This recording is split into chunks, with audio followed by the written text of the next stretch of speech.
Assalamualaikum warahmatullahi wabarakatuh. Perkenalkan, saya Sinta Lavinyawati dengan NIM D0222-122, mahasiswa S1 jurusan Ilmu Komunikasi FISIP UNS. Dalam video ini saya akan mempresentasikan hasil kuliah kerja komunikasi atau magang saya di Dinas Komunikasi dan Informatika Kabupaten Sukoharjo. Saya ditempatkan pada bidang informasi dan komunikasi publik. Kegiatan magang saya berlangsung selama 2 bulan, dimulai tanggal 1 September 2025 sampai 31 Oktober 2025. Saya ditempatkan di bidang informasi dan komunikasi publik yang berperan dalam penyebaran informasi publik serta pengelolaan media digital pemerintah daerah. Selama magang, saya berperan dalam proses penyusunan konten, produksi konten, pembuatan infografis, serta penyusunan artikel untuk portal resmi pemerintah Kabupaten Sukoharjo. Beberapa output yang saya hasilkan selama kegiatan magang diantaranya yang pertama, produksi konten digital SP4N Lapor berupa video Instagram Reels dan video YouTube. Dalam proyek ini saya berperan sebagai talent dan konten ini bertujuan untuk mengedukasi masyarakat terkait layanan pengaduan publik. Yang kedua, produksi konten PPID Kabupaten Sukoharjo. Konten ini berupa video Instagram Reels, video YouTube, dan podcast terkait keterbukaan informasi publik. Dalam proyek ini, saya berperan sebagai videografer dan talent podcast. Yang ketiga, pembuatan infografis untuk ditampilkan dalam portal resmi pemerintah Kabupaten Sukoharjo. Yang keempat, penulisan artikel terkait kegiatan pemerintahan Kabupaten Sukoharjo untuk kemudian ditampilkan ke dalam web resmi pemerintah Kabupaten Sukoharjo. Seluruh kegiatan tersebut bertujuan untuk mendukung transparansi informasi publik serta mengedukasi masyarakat.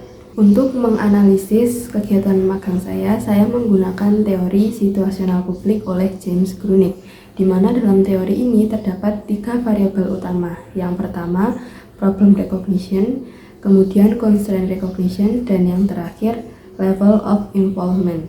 Penerapan teori situasional publik oleh James E. Grunig ini terbukti relevan dalam menganalisis strategi peningkatan kesadaran publik, di mana setiap konten yang diproduksi bertujuan untuk meningkatkan problem recognition, menurunkan constraint recognition, serta membangun level of involvement masyarakat terhadap layanan pengaduan dan keterbukaan informasi.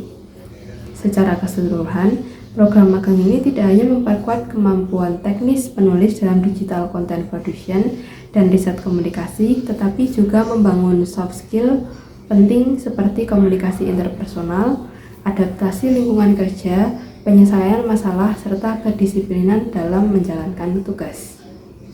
Selama magang, kendala utama yang saya hadapi adalah penyesuaian dengan sistem kerja birokrasi, pemerintahan, dan keterbatasan waktu produksi konten.